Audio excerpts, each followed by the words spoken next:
ते महापालिकेच्या अंतर्गत बाब आहे। अनबॅलन्स वृक्ष जे आहेत मुख्य रस्त्यावरचे ती काढायची जबाबदारी वृक्ष प्राधिकरणाची आहे, उद्यान विभागाची आहे। ते अनबॅलन्स वृक्ष त्यांचा विस्तार जर रस्त्याच्या बाजूने झुकला असेल तो बॅलन्स करणं हे उद्यान विभागाची जबाबदारी आहे। आणि नेमकं उद्यान विभागाने ती जबाबदारी न घेतल्यामुळे हा आजचा अपघात झालेला आहे।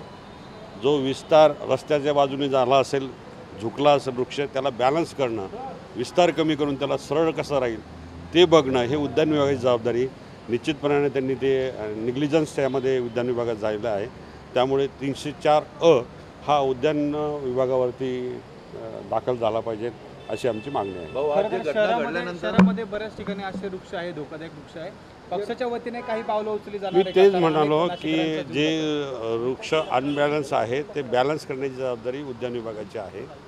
आणि आज जरी तो विस्तार कमी न केल्यामुळे तो वृक्ष का रस्त्यावर पडलेला आहे। अजून असे अनेक बळी नको जायला, त्यामुळे अनबॅलन्स वृक्ष हे बॅलन्स केले पाहिजे। खरं तर हे जो अपघात ज्या ठिकाणी घडला त्या ठिकाणी रस्त्याच्या बाजूला ते झाड होतं, मात्र अनेक रस्त्यांमध्ये जे झाड आहे त्याच्याबद्दल महानगरपालिका लक्ष देत नाही, वन विभाग। पिंपळ आणि वड ह्या 2 वृक्षांना कोर्टाचे काही बंधन आहेत, परंतु तुम्ही बघितलं असाल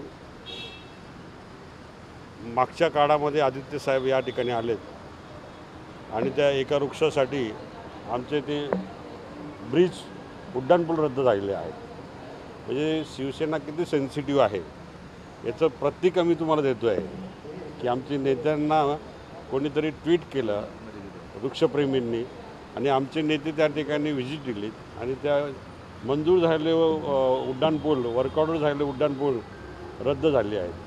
त्यामुळे वृक्ष प्राधिकरणावरती काम करण्याची शिवसेनेची निश्चितपणाने तळमळ आहे आणि पण उद्यान विभागही तेवढं सक्षमपणे ते रस्त्यावर उतरलं पाहिजे। गुन्हा दाखल करण्यासाठी आपण जाणार आहे निश्चितपणाने।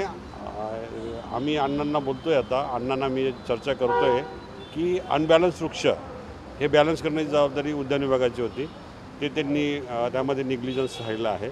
त्यामुळे उद्यान विभागावरती 304 दाखल होणं ही काळाची गरज आहे। भाऊ, घटना झाल्यानंतर नगरपालिकेला जाग आली उद्यान विभागाला आणि त्या ठिकाणी ते मग वृक्ष तोडायला तेच ना।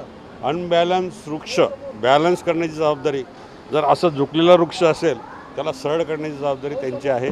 त्यामुळे अनबॅलन्स वृक्ष मुख्य रस्त्यावरचे ते बॅलन्स करावेत हे उद्यान विभागाचं काम आहे आणि त्यांनी तातडीने ते काम हातात घेतलं पाहिजे।